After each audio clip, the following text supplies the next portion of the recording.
Good afternoon students. Last दिन हम लोग मनुष्य के फेफड़ा का गठन पढ़ चुके थे। आज हम लोग पढ़ेंगे सांस क्रिया की क्रियाविधि, मैकेनिज्म ऑफ ब्रीदिंग। मनुष्य में सांस का क्रिया दो चरणों में पूरी होती है। नंबर 1 सांस ग्रहण या इंस्पिरेशन, इसे निःश्वसन भी कहते हैं। नंबर 2 इज सांस त्याग या एक्सपिरेशन। तो पहले हम लोग शुरू करेंगे निःश्वसन या सांस ग्रहण। हम लोगों की बच गुहा के चारों पास में इंटरकॉस्टल पेशी रहता है। ये क्या है? एक विशेष प्रकार की मांसपेशी व मसल्स जो बच गुहा के चार पास में जुड़ा रहता है। ये पेशी के उपस्थिति के कारण ये इंटरकॉस्टल पेशी जब संकुचित होते हैं तब बच गुहा का आयतन पार्श्व दिशा में तथा नीचे की ओर बढ़ जाते हैं। इसके साथ साथ और एक मांसपेशी जो हम लोगों की पेट एवं उदर की बीच में पाए जाते हैं उसे कहते हैं डायफ्राम। ये डायफ्राम की पेशी ये भी संकुचित होते हैं, तब बच गुहा सीधा हो जाते हैं एवं ये दोनों मसल की संकुचन के कारण बच गुहा का आयतन बढ़ जाते हैं। जब बच गुहा का आयतन बढ़ जाते हैं उसके साथ साथ ही फेफड़ों का भी आयतन बढ़ जाते हैं। फेफड़ा का आयतन बढ़ने के साथ बाहरी जो हवा वायु वो हम लोगों की नासा छिद्रों के द्वारा, नासा रंध्रों के द्वारा नाक में प्रवेश करते हैं एवं नाक से सीधा हम लोगों की लैरिंग्स, उसके बाद ट्रैकिया अर्थात सांस नाली, उसके बाद ब्रोंकस, उसके बाद ब्रोंकियल में प्रवेश करने के बाद सीधा फेफड़ा में चले आते हैं एवं फेफड़े के अंदर में जो एल्वियोलाई व वायुथली पाए जाते हैं वो वायुथली में वो हवा भर जाते हैं। वायुथली के चार पास में उसकी दीवार में रहता है रक्त की केशिकाओं अर्थात रक्त की बहुत ही सूक्ष्म जालक। ये रक्त की जालक के द्वारा जो गृहीत जो हवा उसके अंदर से O2 एवं CO2 का आदान प्रदान होता है एवं ये आदान प्रदान किस क्रिया के द्वारा होता है? विसरण क्रिया के द्वारा होता है। वायु से O2 का रक्त के अंदर विसरित होने को कहते हैं निःश्वसन या इंस्पिरेशन। ये है फर्स्ट पार्ट, हम लोगों की ब्रीदिंग का फर्स्ट पार्ट है ये। सेकेंड जो ब्रीदिंग का भाग है, सांस क्रिया का अंतिम जो चरण है उसे कहते हैं सांस त्याग या एक्सपिरेशन। सांस त्याग के समय क्या क्या घटना होता है? सांस क्रिया के पहला वाला चरण इंस्पिरेशन अर्थात वह निःश्वसन के जो चरण है उसी चरण में जो जो क्रिया होता है इसकी विपरीत क्रिया दिखाई देते हैं द्वितीय चरण में अर्थात सांस त्याग की क्रिया में। तो कैसे सांस त्याग होता है? सांस त्याग की क्रिया के समय सांस पेशियाँ फैलने लगती है।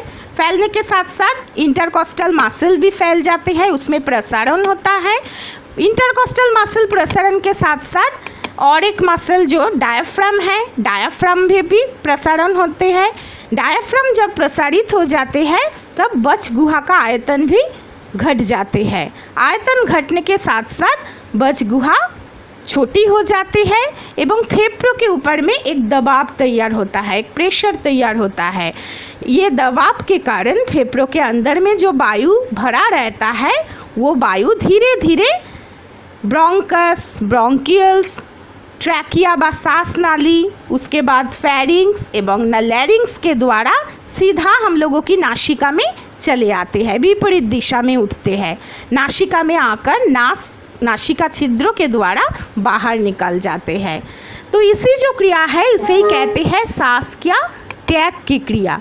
तो ऐसे लगातार सांस ग्रहण एवं सांस त्याग अर्थात इंस्पिरेशन एवं एक्सपिरेशन के फल स्वरूप ही हम लोगों में सांस की क्रिया पूरी होती है।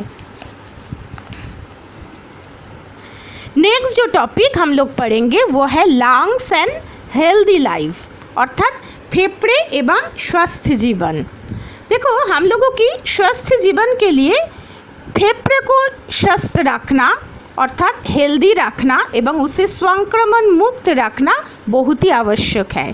तो हम लोग कैसे फेफड़े को स्वस्थ रख सकते हैं, उसको हेल्दी रख सकते हैं, संक्रमण मुक्त रख सकते हैं, इसके लिए हम लोगों को 2 चीज़ों के बारे में याद रखना पड़ेगा, 2 पॉइंट के बारे में याद रखना पड़ेगा। एक है खुली वायु में लंबी सांस लेने एवं छोड़ने का अभ्यास हम लोगों को ज़रूरत है।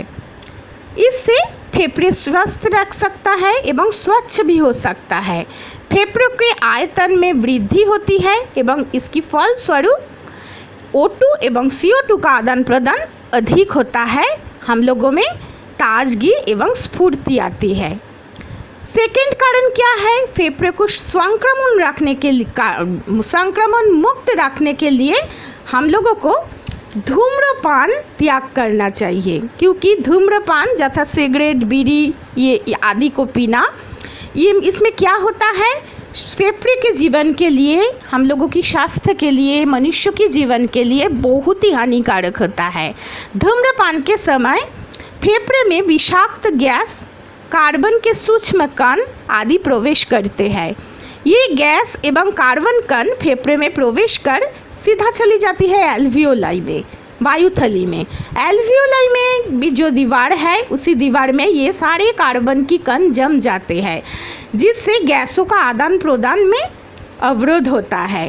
इसके फलस्वरूप ट्रैकिया, ब्रोंकाई अर्थात सांसनाली का जो भाग है, सारे श्वसन मार्गों को जो रोमाधि एपिथेलियल ऊतक है, वो एपिथेलियल ऊतक में संक्रमण होते हैं। अर्थात ट्रैकिया के अंदर में जो एपिथेलियल ऊतक है, ब्रोंकस के अंदर में जो एपिथेलियल ऊतक है, उसमें संक्रमण तैयार होता है एवं इसके फलस्वरूप हम लोगों में खांसी, दमा आदि रोग का प्रारंभ तैयार होते हैं। बाद में जब इसका कार्बन जमने का प्रभाव बहुत ही ज़्यादा बढ़ जाते हैं, तब धीरे धीरे कैंसर नामक बीमारियां तैयार होते हैं एवं कैंसर का जो फल है वो है मृत्यु। कैंसर होने से, फेफड़ों में कैंसर होने से मृत्यु अवधारित है। इसीलिए फेफड़े को स्वस्थ रखने के लिए, संक्रमण मुक्त रखने के लिए हम लोगों को धूम्रपान अर्थात सिगरेट, बीड़ी पीना ये सब छोड़ना पड़ेगा। तो यही है फेफड़ों एवं फेफड़े के साथ संबंधित जो बीमारियां, उसके बारे में हम लोग पढ़ चुके हैं।